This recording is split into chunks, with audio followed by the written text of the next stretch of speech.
June 19, 1944. 27,000 feet above the Philippine Sea, Lieutenant Commander Minoru Genda squinted through the canopy of his Mitsubishi A6M0 as he scanned the vast expanse of blue. The air was thin and cold at this altitude, but sweat beaded on his forehead beneath his flight cap. Intelligence had reported American carriers moving into position, and Genda's fighter group from the carrier Shokaku had been tasked with establishing air superiority. What he couldn't possibly know was that this day would fundamentally alter Japanese aerial combat doctrine for the remainder of the war. Before we dive into this story, drop a quick hi in the comments and tell me where you're watching from.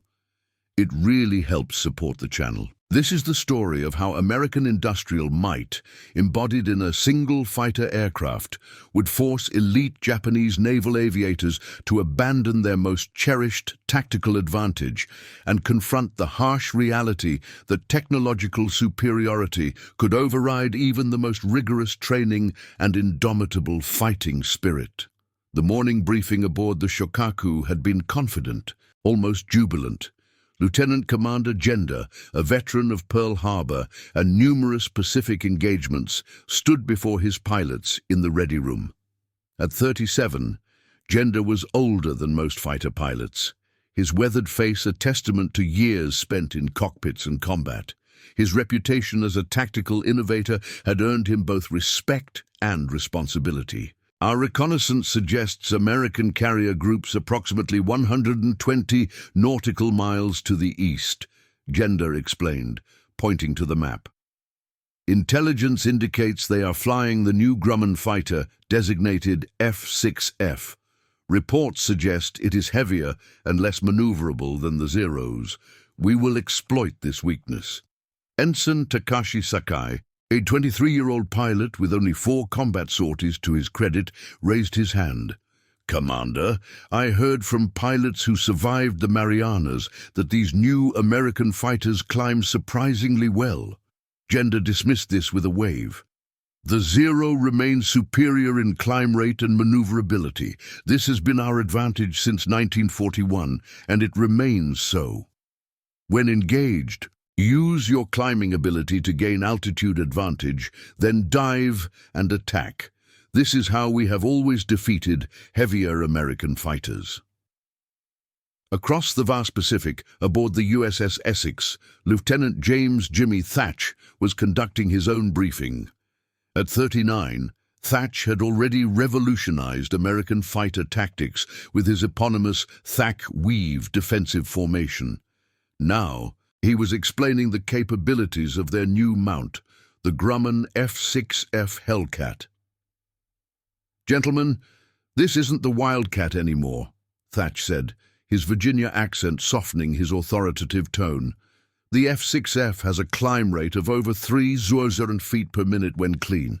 That's nearly 50% better than the Wildcat, and more importantly, it outclimbs the Zero above 10,000 feet. Lieutenant Richard Dick Turner, a 24-year-old Harvard graduate with 8 confirmed kills, looked skeptical. "With respect, sir, we've been told for years never to climb with a Zero. That's been doctrine since Coral Sea." Thatch nodded, understanding the hesitation. "Old habits die hard, Lieutenant, but Grumman has given us a whole new ball game. This aircraft has a Pratt & Whitney R2800 double Wasp engine generating 2,000 horsepower. The Zero's Sakai engine produces less than half that. Physics doesn't lie, gentlemen." He pointed to a performance chart. "Below 10,000 feet, the Zero maintains a slight climb advantage.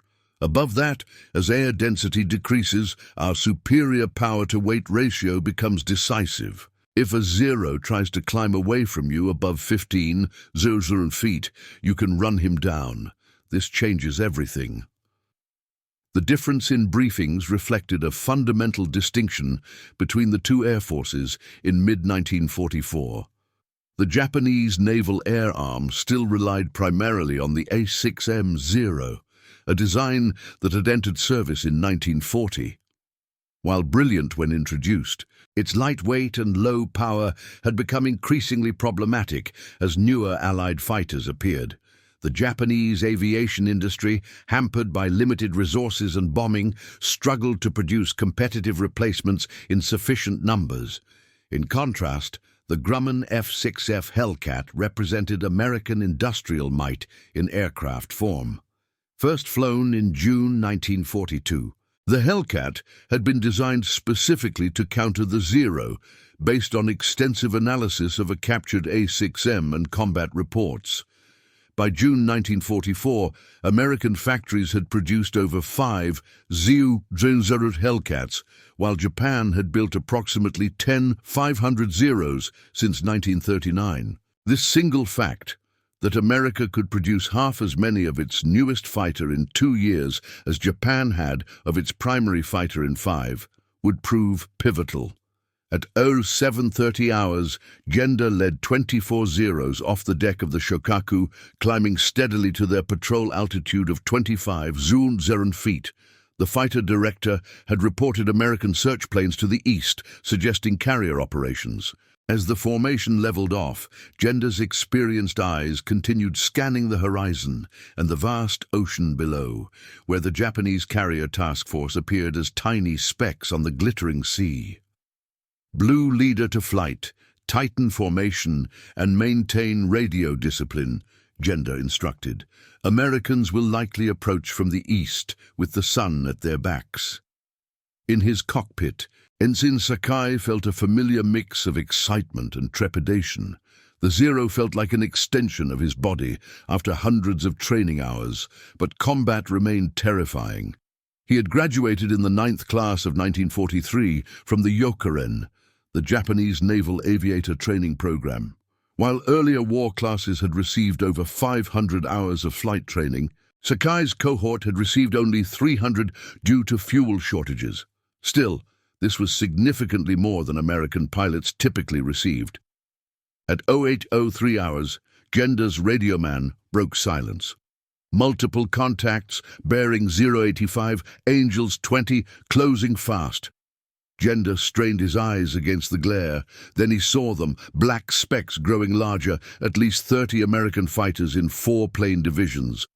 All units, prepare to engage. Remember, draw them into a climbing fight. Use our maneuverability advantage. Weapons, free, break, and attack. The Japanese formation dissolved as pilots paired up and turned to meet the American fighters.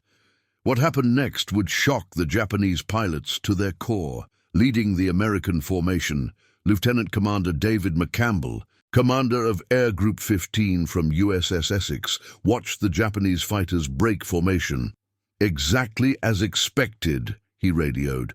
Eclipse flight, maintain speed and altitude advantage. Remember your energy. These aren't the same Zeros from Guadalcanal, and we're not flying the same fighters either. McCampbell's air group had been thoroughly briefed on the Hellcat's performance envelope. With a top speed of 380 mph so compared to the Zero's 332 so and significantly better high-altitude performance, the F6F had distinct advantages if flown properly. As the formations merged, Ensign Sakai found himself facing 2 Hellcats. Following doctrine, he pulled his Zero into a steep climbing turn, expecting the heavier American fighters to stall out or be forced to abandon the pursuit. To his horror, the Hellcats not only stayed with him but began gaining ground. "They're still on me," he radioed to his wingman, Lieutenant Shigeru Itaya. "They're climbing faster."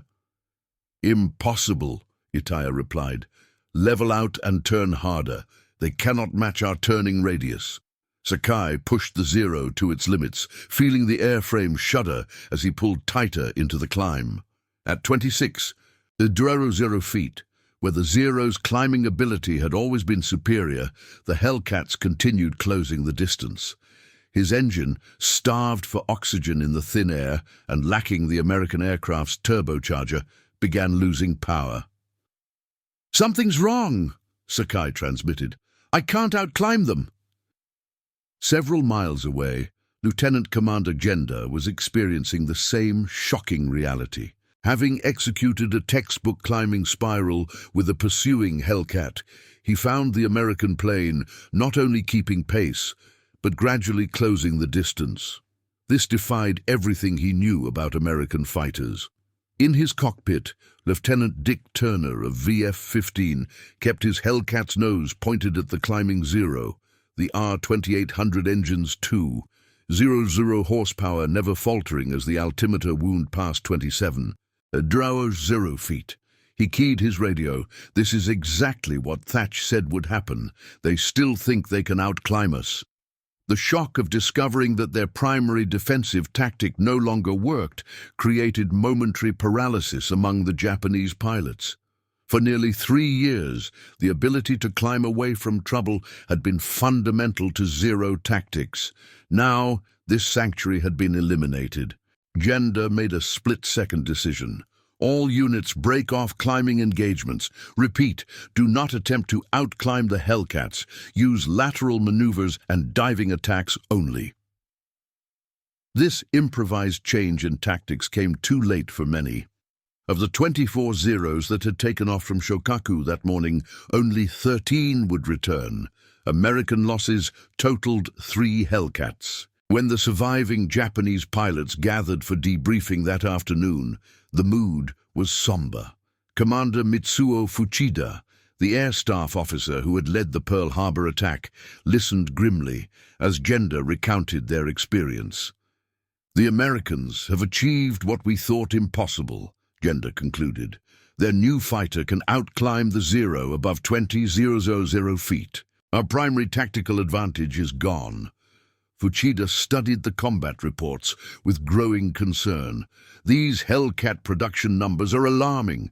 Intelligence suggests the Americans produced 590 last month alone. That exceeds our production of all fighter types combined." While the Japanese leadership absorbed this disquieting information, aboard the USS Essex, Lieutenant Commander McCampbell was conducting his own debriefing with very different spirits. "Gentlemen, today you've proven what our technical boys have been telling us. The Hellcat has changed the equation. We no longer need to fear the climbing ability of the Zero. In fact, we can use it against them." The performance gap between the two fighters had multiple causes beyond raw horsepower. The Zero, designed for range and maneuverability, weighed approximately 6,000 pounds fully loaded. The Hellcat, at nearly 13,000 pounds, was more than twice as heavy, but had more than twice the power. Additionally, the F6F's two-stage, two-speed supercharger maintained power at high altitudes, where the Zero's engine performance fell off dramatically. Lieutenant Turner raised his hand. "Sir, I chased a Zero in a climb past 28,000 feet. He couldn't escape. I've never seen anything like it." Their pilots seemed genuinely shocked. "That's because we've just invalidated 3 years of their tactical doctrine," Thatch interjected. "Imagine if someone suddenly told you that diving away from trouble wouldn't work anymore. That's what they're experiencing." Indeed, the technical disparity revealed another stark contrast. American pilots received extensive briefings on the performance characteristics of both their own and enemy aircraft. Most Japanese pilots, by mid-1944, were being sent into combat with minimal understanding of enemy capabilities and often incomplete knowledge of their own aircraft's limitations. Following the engagement, Japanese naval aviation faced a crisis. Vice Admiral Jisaburo Ozawa, commanding the 1st Mobile Fleet, requested an urgent assessment from his air officers. Captain Tamechi Hara presented the findings. "The Americans now have a fighter that negates our traditional advantages. Furthermore, their production capacity means they can replace losses at a rate we cannot match." In May 1944 alone, they produced more Hellcats than we have operational Zeros in the entire combined fleet. The statistics were staggering. Grumman's factory at Bethpage, New York, covering 6.5 million square feet, could produce a new F6F every hour. In contrast, Mitsubishi's dispersed production facilities, increasingly hampered by bombing and resource shortages, struggled to produce 2 A6Ms per day. Admiral Matome Ugaki, reviewing the reports, wrote in his diary that night, "We are trying to fight a modern industrial nation with cottage industry methods. It is like pitting a samurai sword, however well crafted, against a machine gun." This reality forced immediate tactical adaptations. On June 20, 1944, the day after the engagement, Captain Mitsuo Fuchida issued new guidance to all fighter units in the mobile fleet. Effective immediately, when engaging F6F Hellcat fighters, pilots are forbidden from attempting to climb away from pursuit. Instead, utilize horizontal maneuverability advantages and, when necessary, dive away from engagement. This directive represented a fundamental shift in Japanese fighter tactics, an admission that their primary defensive maneuver was now obsolete against the Americans' primary fighter. For pilots like Ensign Sakai, this new reality was disorienting. During a brief respite between combat operations, he wrote in his journal, "We were taught since basic training that our climbing ability was our salvation. Now we are told this is no longer true. What other beliefs will prove false before this war ends?" The psychological impact extended beyond tactics. Japanese naval aviators had been indoctrinated to believe in the inherent superiority of their aircraft and training. The revelation that American industrial might could simply engineer away their advantages struck at the foundation of their combat philosophy. Lieutenant Commander Genda, ever the pragmatist, gathered his surviving pilots for additional training. "We must adapt or perish. The Americans have countered our climbing advantage. So we must emphasize what advantages remain, our turning radius and our pilots' willingness to sacrifice." This last point reflected a growing and troubling trend in Japanese air operations. As technical advantages disappeared, there was increasing emphasis on the spirit of Japanese aviators, their willingness to die rather than accept defeat. This mentality would eventually culminate in the kamikaze operations later in the war. 3 days later, on June 22, 1944, the reality of this new aerial balance of power was hammered home during the Battle of the Philippine Sea, what American pilots would later call the Great Marianas Turkey Shoot. Japanese naval aviation suffered catastrophic losses, over 300 aircraft destroyed against 30 American planes. Aboard the USS Lexington, Admiral Mark Mitchell received the after-action reports with satisfaction. "The Hellcat has proven itself beyond our expectations. Pilot reports confirm that the Japanese no longer attempt to climb away when pursued.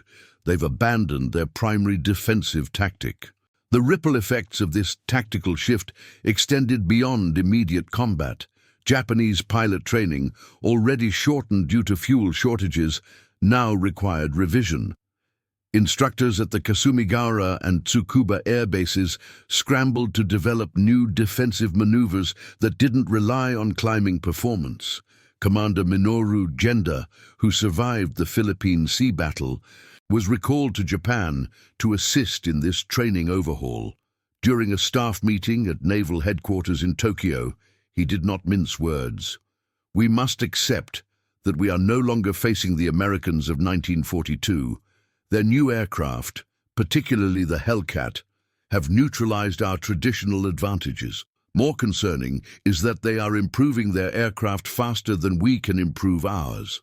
Captain Masatake Okumiya, head of fighter training, asked the question everyone was thinking: can our new fighters, the A6M Repu and the J2M Raiden, restore the balance? Genda's response was sobering. "The prototypes show promise, but production issues mean we will not see them in significant numbers before 1945, if ever. Meanwhile, intelligence suggests the Americans are already developing successors to the Hellcat." This assessment proved accurate. While the Japanese struggled to produce advanced prototypes in ones and twos, Grumman was already flying the F6F Bearcat, which would offer even greater performance advantages. The gap was not closing, it was widening. By September 1944, the implications of this shift had become clear in combat statistics. Lieutenant Commander James Bones Thatch, analyzing combat reports, noted, "Japanese pilots now brake horizontally when pursued rather than climbing. This has increased their survival chances, but decreased their offensive effectiveness. They can no longer dictate the terms of engagement." For American pilots, this created new opportunities. Lieutenant J.G. Cecil Harris, who would finish the war as the Navy's second highest scoring ace with 24 victories, developed techniques specifically to counter these new Japanese defensive moves. When they stopped climbing and started turning, we adapted the thatch weave to force them into a rolling scissors where our power could tell, Harris explained to his squadron. Their horizontal maneuvers might evade one Hellcat, but not a coordinated pair. The evolution of tactics on both sides reflected a broader truth about the Pacific Air War. It had become a contest between Japanese pilot skill and American industrial and engineering prowess.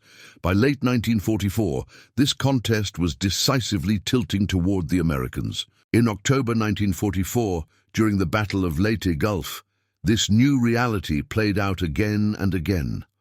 Lieutenant Saburo Shindo, one of Japan's few remaining veteran pilots, led a fighter sweep from the carrier Zuikaku.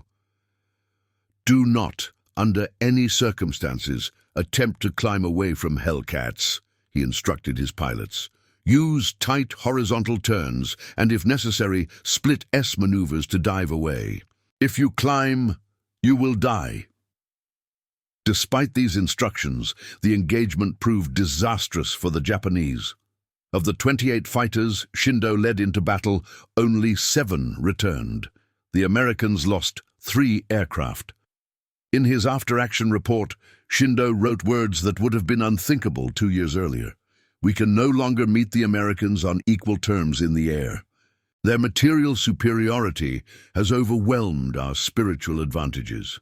This assessment reached Emperor Hirohito himself, delivered in a sobering briefing by Admiral Soemu Toyoda in November 1944. "Your Majesty, the situation in the air has become critical. The Americans now deploy fighters superior to ours in almost every aspect, except turning radius. Our pilots must avoid direct engagement whenever possible."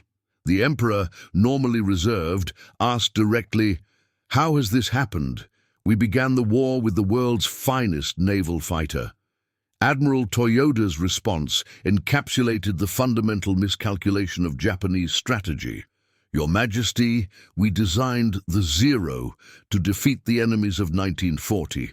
The Americans have designed the Hellcat to defeat the Zero.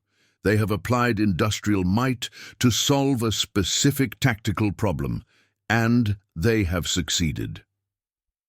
By early 1945, the consequences of this shift had become strategically decisive. American carrier task forces operated with near impunity, their combat air patrols of Hellcats keeping Japanese aircraft at bay. The climbing performance that had once been the Zero's salvation had become irrelevant. In the cockpits, this reality was experienced personally and painfully. Lieutenant Tadashi Nakajima, one of the few Japanese aces to survive to 1945, described the psychological impact in a letter to a fellow pilot. "When I first flew combat in 1942, I felt the Zero was a magical instrument that could escape any danger through its climbing ability. Now I feel naked in the sky. The Americans have taken our sword and left us only with a short knife. We can still wound them, but we can no longer win." This sentiment was echoed in training centers across Japan. Captain Masatake Okumiya, addressing cadets at Yokosuka in February 1945, "Abandoned pretense. You will fly against an enemy with superior aircraft, superior numbers, and growing experience. Your advantage in maneuverability is offset by their advantages in speed, diving ability, armament, and now climbing performance. Your courage must substitute for these material deficiencies. It was a stark admission of the fundamental imbalance that now defined the Pacific Air War. The statistics told the story with brutal clarity. The Hellcat would end the war with a kill ratio of 19-1, the highest of any American fighter. Of the 477 Japanese aircraft claimed destroyed by F6Fs, many fell victim to exactly the scenario Lieutenant Commander Gender had experienced on that June day in 1944, attempting to climb away from a predator that could now follow them into their once safe haven. For American pilots, the validation of their aircraft's capabilities created a surge of confidence. Lieutenant Alex Vraciu, who would score 6 kills in 8 minutes during the Marianas Turkey shoot, later reflected, "Once we knew we could follow them up, their options narrowed dramatically. Before, they had 3 dimensions to escape in. After the Hellcat, they effectively had only 2, and we were faster in those dimensions as well." As the war entered its final months, the disparity became even more pronounced. Japanese pilot quality declined precipitously as training hours were cut further due to fuel shortages. By April 1945, new Japanese pilots were being sent into combat with less than 100 hours of flight time. Their American counterparts typically had over 300 hours before entering combat, plus the advantage of vastly superior aircraft. Commander Minoru Genda, one of the architects of Japanese naval aviation, who had experienced firsthand the shock of that aerial revelation in June 1944, wrote a final assessment for the Naval General Staff in July 1945. The turning point in the air war came not with a single battle, but with the recognition that American industrial capability could simply design away our tactical advantages. When the Hellcat negated our climbing performance, it demolished a cornerstone of our air combat doctrine. We had no answer then, and we have no answer now. In the United States, the significance of this tactical victory was well understood by those who had engineered it. Roy Grumman, founder of Grumman Aircraft Engineering Corporation, received a letter from Admiral John Towers, Commander Air Force Pacific Fleet. The F6F Hellcat has proven decisive in our air superiority over the Japanese. Of particular significance is how its climbing performance neutralized a key enemy tactic. This represents not just an engineering triumph, but a victory of industrial strategy, identifying a specific tactical problem and solving it through applied technology and mass production. When Japan surrendered on August 15, 1945, the once proud Japanese Naval Air Force had been reduced to a token force. Of the 6 Tu-15 fighters produced throughout the war, fewer than 300 remained operational. In contrast, the Americans had built 12 275 Hellcats in just 3 years and still had over 7 Suozaros in service. Lieutenant Commander Saburo Sakai, one of Japan's top aces and one of the few to survive the war, would later write, "The war was lost the day the first Hellcat appeared over the Solomon Islands. We just didn't know it yet." The legacy of this tactical revolution extends beyond the statistics of aircraft produced or victory ratios. It illustrates a fundamental truth about modern warfare. Industrial capacity and technological adaptation can overcome even the most skilled adversaries and the most innovative tactical doctrines. For the Japanese pilots who experienced that shocking moment when the Americans suddenly could follow them into a climb, their sanctuary of safety suddenly violated, it represented more than a tactical setback. It was the moment they realized that courage and skill alone could not overcome material superiority on such a vast scale. Ensign Takashi Sakai, who survived the war despite the odds against junior pilots, wrote in his memoir published in 1957, "When we discovered the Hellcats could outclimb us, something broke in our collective spirit, not our will to fight, but our faith in victory. If they could take away our climbing advantage so easily, what else could they take? The answer, as we learned, was everything. The American Hellcat, purpose-built to defeat the Zero and produced in overwhelming numbers, had changed not just the tactics of Pacific air combat, but its entire psychology. What began as a shocking discovery at 27,000 feet above the Philippine Sea ultimately became a metaphor for the war itself. Japanese tactical brilliance and fighting spirit overwhelmed by American industrial might and technological adaptation. And that concludes our story. If you made it this far, please share your thoughts in the comments. What part of this historical account surprised you most? Don't forget to subscribe for more untold stories from World War II, and check out the video on screen for another incredible tale from history. Until next time.